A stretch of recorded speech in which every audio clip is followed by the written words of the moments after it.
Hello again.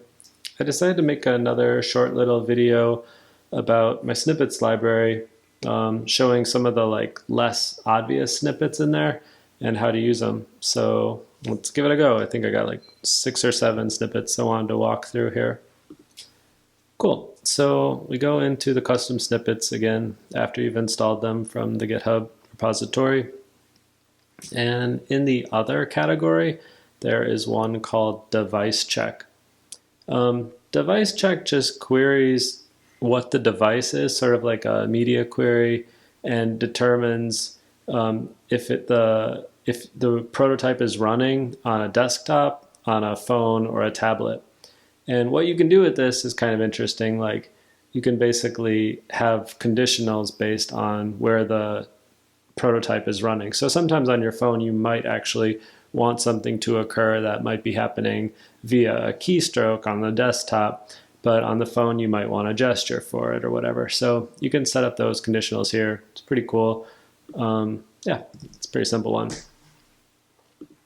Another pretty simple one is the interval utility. And this is like straight up out of the docs, but you'll notice down here, printing to the console is hello world every 1 second.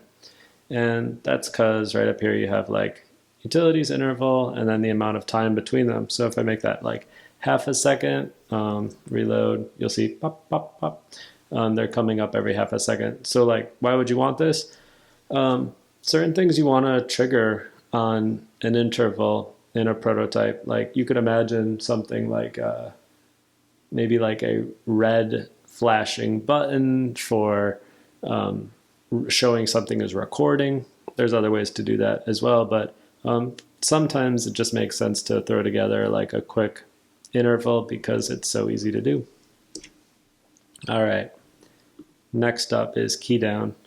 This is, I think, like particularly useful. I'm not sure. It's like a super hacky thing to do, at least the way I use it. So if you use the Keydown snippet, it basically starts a listener that's listening to your keyboard of your desktop machine. In this case, it's listening to 1, 2, and 3 right away. So like 1, 2, 3. I'm like tapping those on the keyboard. You should be able to see that. Or actually, no, maybe not. But like if I tip 1, 2, 2, 2, it'll show up in the console. So like, why would you want this? Sometimes you want to make a prototype really fast, and in order to achieve the type of interaction you want, maybe you're just making a video of the prototype to show to somebody. Maybe I'm like interacting with something down here, but I want something up here to like occur. So if I'm doing something over here, I can kind of fake it and tap 3 on the keyboard and trigger some other event in the prototype simultaneously. It's kind of like super shady, but there'll be times where you'd want to use it where it's just quicker to do something like that rather than actually code it correctly.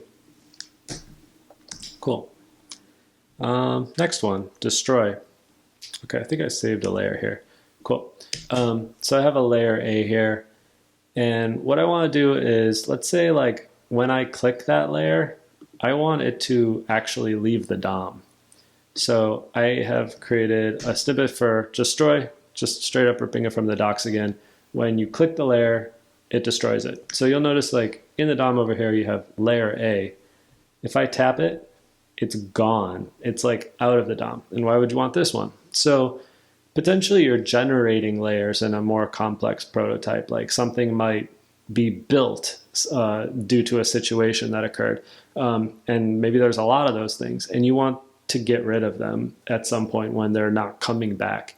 You can just use destroy to destroy those layers. Sometimes it aids in performance.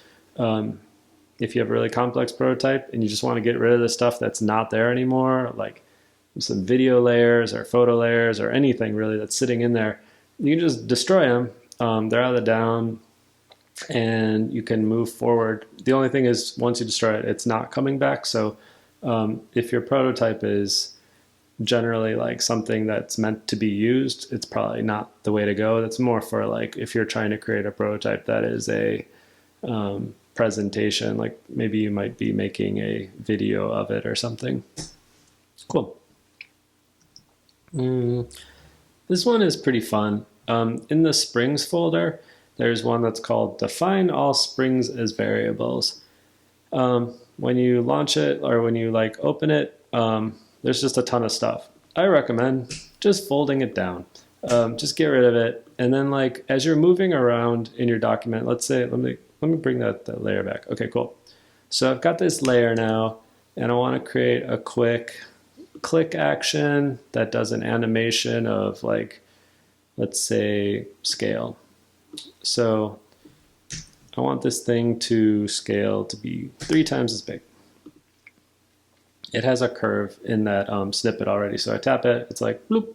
But what I really want that to be is more like a big pop, right? So I can just type pop. Those will all like autofill now. So if I start typing pop, like it's in there.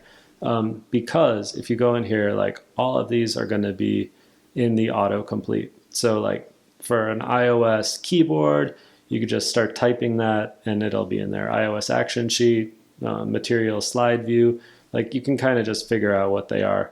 And then these are just sort of generic terms I have on the rest of the springs to describe some basic things you might want to use. So, so I did pop, now I tap it, boink, it's like a big pop. Let's say I want it to be like floaty. I can tap that. Well, bad performance there, I don't know why, but yeah, that's a big floaty animation then. Or like what else could we imagine, like quick or something. Tap that, doink.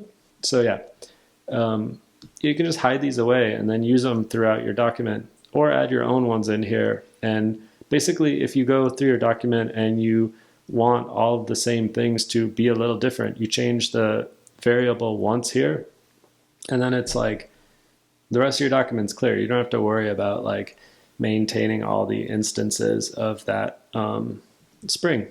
So pretty chill.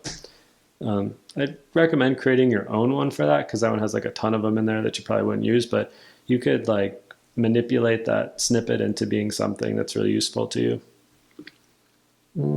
Repeating animation. Cool, let me create some layers here.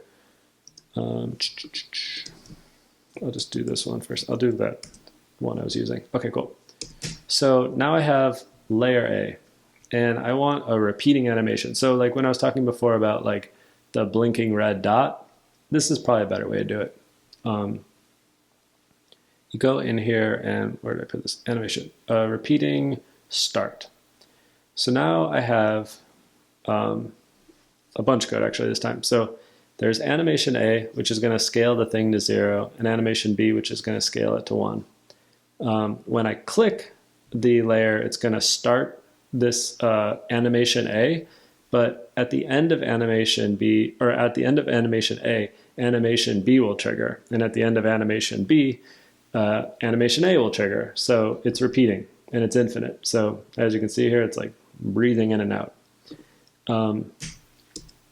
Let me create another layer real quick. Layer B. And what I'm going to do is for layer B, I'm going to also apply this other snippet in here, which is called repeating halt. Doop, doop, doop. Clean these up. So now I've started A, and I've started the repeating animation, repeating whatever it's called, repeating start. So this thing is repeating in and out. And if I tap the other layer, it will trigger the stopping snippet. So boink, it's actually stopped now. If I tap it again, it'll keep going. And this will stop at any point. So you see it's like triggers where it's at. When you click it again, it starts animation A, so it starts to retreat initially. But yeah, basically this is just to get you started of how to get a repeating animation, which is pretty simple. Cool. I think those are the ones I wanted to show for now. There's a bunch of other ones in there that are kind of weird. Maybe we'll make another video showing some of them. But I thought these were all pretty like interesting ones, which you really could use pretty often. But might not be super clear when you first just see the names in the snippet folder. So hope you enjoyed. Gonna make more of these videos. Really enjoying doing it. And yeah, cheers.